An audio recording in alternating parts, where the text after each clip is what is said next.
more than 200,000 state pensioners have been left out of pocket by a total of £1.3 billion, and some £8.2 billion has been overpaid in benefits in the past financial year, according to a Watchdog's annual report. The Public Accounts Committee, PAC, said that the level of fraud and error in benefits spending remains unacceptably high, as it raised its concerns that the Department of Work and Pensions, DWP, does not expect this to return to pre-pandemic levels until 2027-28. On state pension underpayments, PAC Chair Dame Meg Hillier accused the UK government department of being asleep at the switch, with people being left short of what they are owed. The level of fraud and error in benefits in 2022-23 is down on the previous year's eye-watering £8.6 billion, the committee said, but it described this as only a slight fall and compared it with the much lower figure of £4.4 billion in 2019-20 before the pandemic. Of the £8.2 billion overpaid in the latest financial year, £6.4 billion was due to benefit fraud, the PAC said. It added that the DWP now expects the propensity of people attempting to commit fraud in society to increase by 5% each year, and that the department had said it cannot reduce universal credit overpayments to the 6.5% of expenditure that it previously committed to. The majority of fraud and error continues to be driven by universal credit, the report said, which was overpaid by a staggering 12.8%, £5.5 billion, in 2022-23. DWP estimates that 18% of universal credit claims, relating to more than 800,000 people, already contain an element of fraud, the PAC said.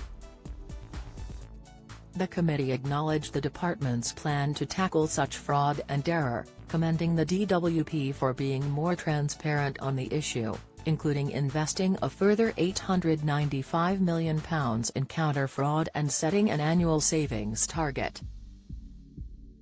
But the committee added, now DWP needs to implement its plan and demonstrate a meaningful reduction in the levels of fraud and error.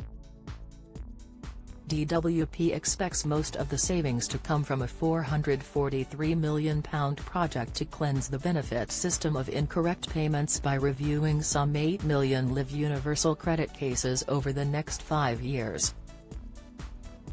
The success of this project is dependent on DWP's ambitious plans to scale up recruitment and productivity of the team reviewing the claims. Dame Meg said there were yet to be any significant post-pandemic strides made in addressing benefit fraud and error.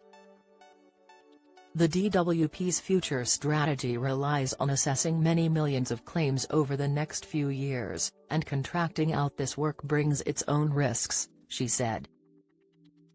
We will be continuing to scrutinize this work closely, as it is essential for public confidence in the system that the government fights fraud with unswerving determination, while ensuring legitimate claims remain undisrupted.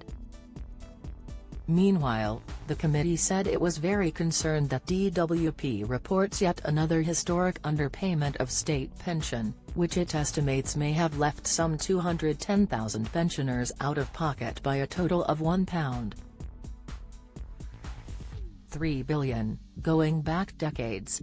It said this estimate is in addition to the underpayment of £1.2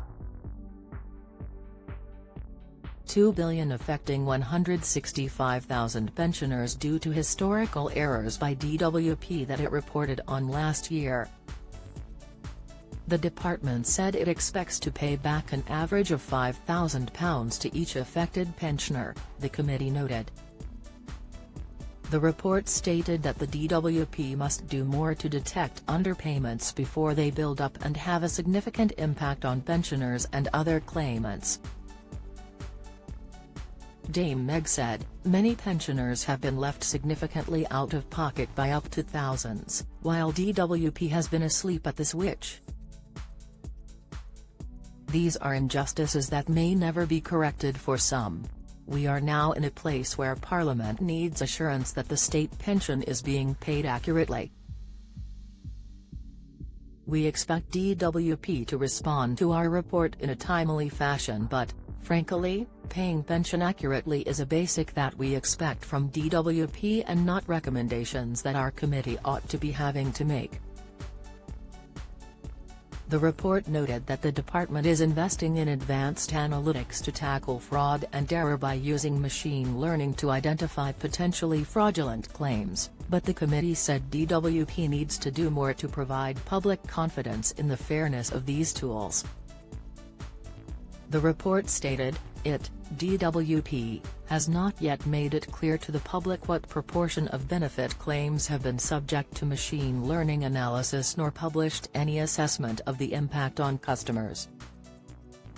Get the latest record money news. Join the conversation on our Money Saving Scotland Facebook group for energy and money saving tips, the latest benefits news, consumer help and advice on coping with the cost of living crisis.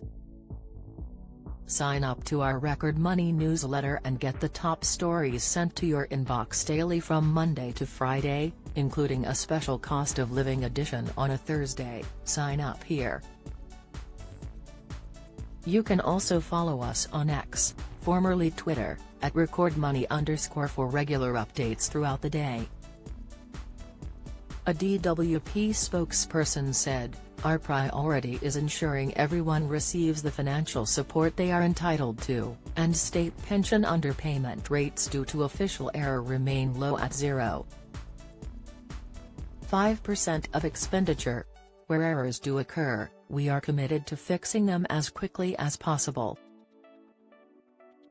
At the same time, we are cracking down on fraud with new powers which will root out those who try to steal from the most vulnerable while saving the taxpayer £600 million over the next 5 years. This comes on top of the billions being saved through our counter-fraud plan and will be targeted at areas where fraud and error is higher, such as universal credit." We are now carefully considering the committee's report and will respond to its recommendations in due course. Join the Daily Records WhatsApp community here and get the latest news sent straight to your messages.